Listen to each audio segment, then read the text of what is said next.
السلام علیکم ناظرین، میں عرصہ کنول آپ کی ہوسٹ پروگرام قانون سب کے لیے میں حاضر ہوں۔ ناظرین، ہمارے آج کے مہمان ہیں ایڈوکیٹ بابر مرزا صاحب، جو ہمیں اور آپ کو قانون کی پیچیدگیوں سے شناسا کریں گے اور بتائیں گے قانون کیا ہے اور عوام کو اس پہ کیسے عمل کرنا چاہیے۔ تو چلتے ہیں پروگرام کی جانب۔ السلام علیکم جناب بابر مرزا صاحب۔ وعلیکم السلام۔ کیسے ہیں آپ؟ الحمدللہ، آپ کیسی ہیں؟ جی اللہ کا شکر۔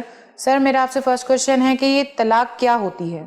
طلاق یہ بیسیکلی عربی زبان کا لفظ ہے جی، اور اس کے معنی ہیں الگ کر دینا، بالکل چھوڑ دینا، اور اگر اس کو انگلش کے آپ ڈکشنری میں چیک کریں گی اس عربی لغت کے حساب سے تو اس کے معنی ہوں گے ریلیز کر دینا۔ جی اچھا، طلاق کا جو یہ ایک سبجیکٹ ہے نیچرلی یہ میاں بیوی کے بیچ میں ہی ہوتا ہے جی اور اس کے لیے نکاح شرط ہے۔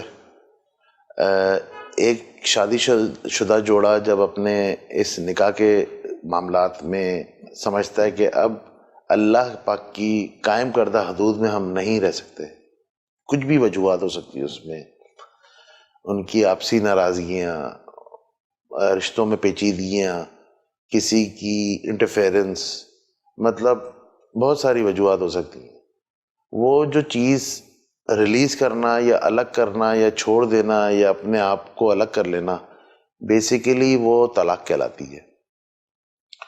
اچھا، شرعی کاموں میں شرعی جائز کاموں میں سب سے زیادہ ناپسندیدہ اس امر کو سمجھا جاتا ہے، اور شیطان ہمارا بیسیکلی کھلا دشمن ہے، اور اس عمل کے دوران یا اس عمل کے ہونے پر شیطان بہت خوش ہوتا ہے، اور یہ ایسا عمل ہے کہ اس میں زمین آسمان ہل جاتے ہیں، کیونکہ یہ صرف دو لوگوں کے بیچ ٹکراؤ نہیں ہوتا، دو خاندانوں کے بیچ میں، اور کہیں نہ کہیں اگر اس میں اولاد بھی آ جاتی ہے بیچ میں تو اولاد کا بھی بٹوارا ہو جاتا ہے۔ جی تو یہ محض یہ لفظ ایک تباہی ہی ہے، لیکن چونکہ یہ اللہ پاک کے حکم سے یہ شریعت لینڈ آف دا لا، مرد کا ایک حق ہے کہ ایک خاص وقت پہ اس کو استعمال کرنا ہے، تو بیسیکلی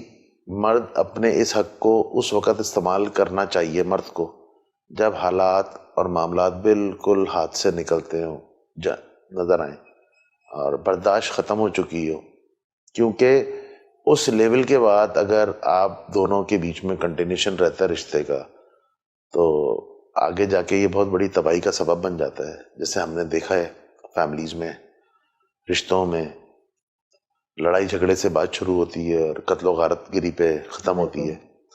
تو اس نہج پہ جانے سے بہتر یہ ہے کہ اس شرعی جائز کام کو، جو میں پھر ریپیٹ کر رہا ہوں، جس کو پسند نہیں کیا گیا ہے کیونکہ اس میں صرف اور صرف تباہی ہے، جب تک کوئی ایسا ریزن، کوئی ایسی ویلڈ کوئی چیز آپ کے پاس نہ ہو، کوئی ایسا ایویڈنس کہ جس کی بنا پہ اب آپ اپنا ذہن بنا لیتے ہیں کہ اب ہم دونوں کا ساتھ رہنا ناممکن ہے، تو اس بیسس کو بیسیکلی طلاق کہا جاتا ہے۔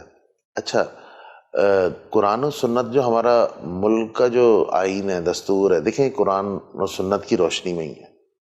ہم سوچیں کہ قرآن اور سنت سے ہم الگ ہیں تو یہ ہماری بہت بڑی بھول ہے، لوگوں کو بیسیکلی اویئرنیس نہیں ہے۔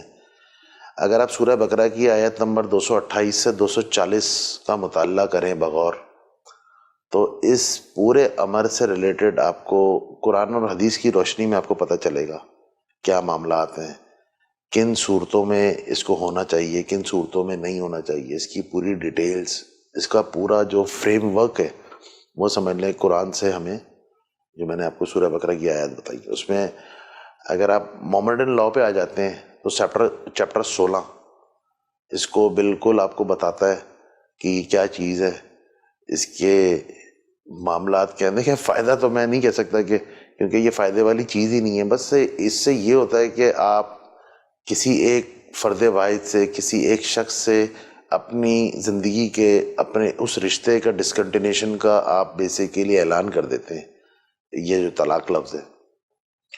باقی مومڈن لاء کا میں نے آپ کو بتایا کہ اس چیپٹر میں آپ پورا اس کے بغور آپ اس کا جائزہ لے سکتے ہیں، اور اس میں اگر سورہ بقرہ کے حساب سے آپ جاتے ہیں تو میں نے آپ کو واضح کر کے بتائی ہیں آیات. میں چاہتا ہوں آپ کے لسنرز، آپ کے ناظرین اس کو خود کھول کے اگر پڑھیں تو بہت ساری چیزیں جو ہمارے اس اویئرنیس کے پروگرام کے باوجود بھی کلیئر نہیں ہوں گی تو وہ کلیئرٹی ان کو مل جائے گی کہ بالکل. اس کے معاملات کیا ہیں، اس کے مقاصد کیا ہیں. جی سر، طلاق کی اقسام کیا ہوتی ہے؟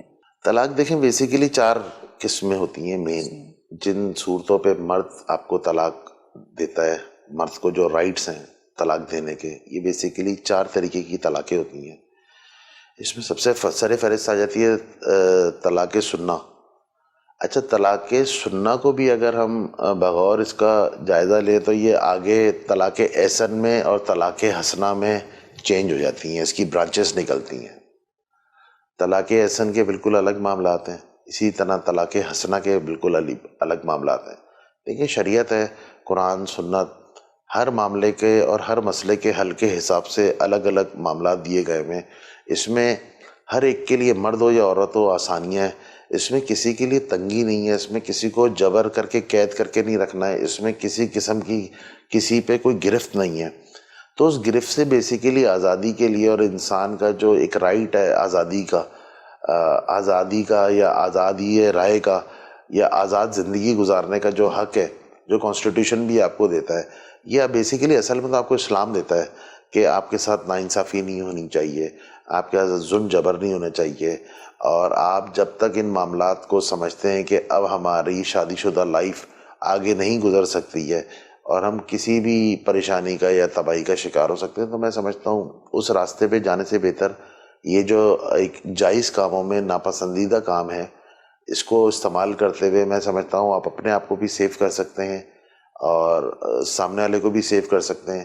ہاں، اس بیچ اب جو اولاد ہوتی ہے بیسیکلی وہ بیچاری پس جاتی ہے، کیونکہ دیکھیں ہمارا ماننا یہ ہے کہ اولاد کو ماں باپ دونوں ایک ساتھ چاہیے اور ایک چھت کے نیچے چاہیے، لیکن پھر ایسے حالات پہ جا کے، اس نہج پہ جا کے یہ ممکن رہتا نہیں ہے. تو پھر وہ ایک الگ سبجیکٹ ہے کہ وہ کیا ہوتا ہے گارڈین کورٹ میں جا کے. تو جس طریقے سے میں نے آپ کو بتایا، تو یہ طلاق کا پھر اگلی صورت آ جاتی ہے طلاق بدعت. طلاق بدعت کے بارے میں بھی اس کی بھی بڑی ڈیٹیل ہے، وہ پھر میں کبھی انشاءاللہ آپ کے ساتھ ڈسکس کروں گا. ابھی تو بیسیکلی میں آپ کو وہ بتا رہا ہوں کہ مرد کے پاس کن 4 طلاقوں کو دینے کا رائٹ ہے، جو وہ مختلف اوقات میں، مختلف معاملات میں اور مختلف حالات میں اس حق کو استعمال کرتے ہوئے وہ طلاق کو وہ واقعہ بنا سکتا ہے. اس کے بعد آ گئی ایلا اور ایک زہر.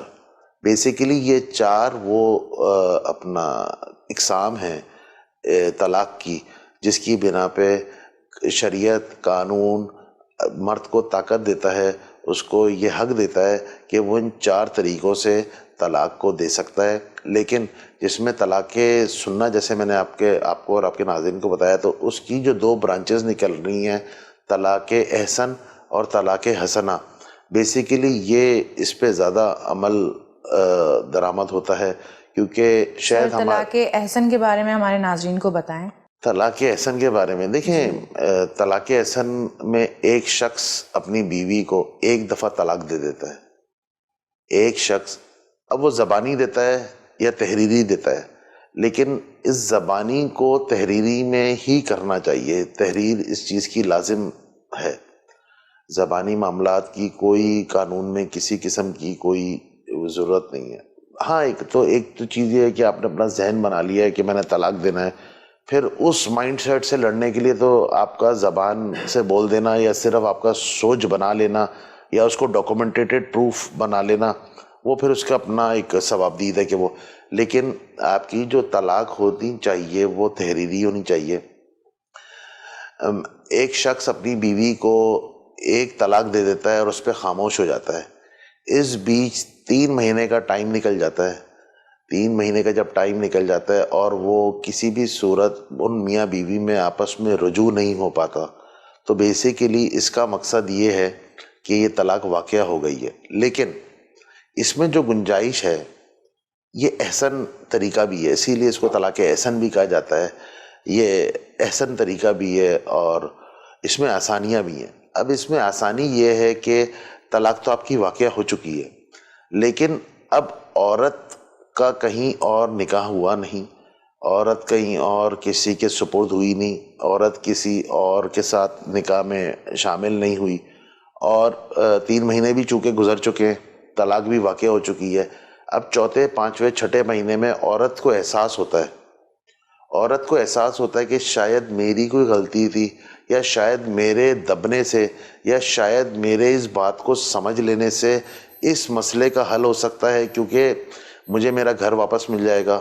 اور انسان غلطیوں کا پتلا ہے، اور شوہر کو بھی احساس ہو جائے، اور کوئی ان کے اندر کوئی باہمی رضامندی کا کوئی اس طرح کا عنصر جگہ لے لیتا ہے، جنم لے لیتا ہے، یا بچوں کی ایسی کوئی وجہ سامنے آ جاتی ہے اس پورے ٹائم پیریڈ گزرنے کے بعد.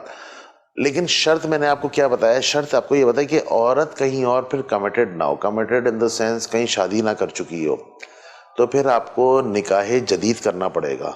جدید نکاح وہ بیسیکلی ہوتا ہے، اور چیزیں اس میں وہی معاملات ہوتے ہیں، لیکن ایک طریقے سے وہ شرعاً آپ اس شرط کو پورا کر رہے ہوتے ہیں جو اس طلاق کے بعد اور رجوع نہ ہونے کی صورت میں جو آپ کا ٹائم پیریڈ ضائع ہوا، یا اس میں آپ کو جو معاملات ہوئے، اور اب آپ کو سوچ سمجھنے کی صلاحیت اللہ پاک نے جو دی ہے، اب آپ نے سوچ اور سمجھ لیا اس میں کہ ہمیں بیک ٹو دا پویلین ہونا چاہیے، اور کوئی ایسی راستہ یا کوئی ایسی گنجائش نکل آتی ہے جس کی بنا پہ آپ اور آپ کا شوہر یہ سمجھنا شروع ہو جاتا ہے کہ اب ہم ان معاملات کو سائڈ پہ کر کے، دلوں کو صاف کر کے، دلوں میں گنجائش نکال کے، آپس میں برداشت کو بڑھا کر ہم ایک طریقے سے نئی زندگی گزار سکتے ہیں.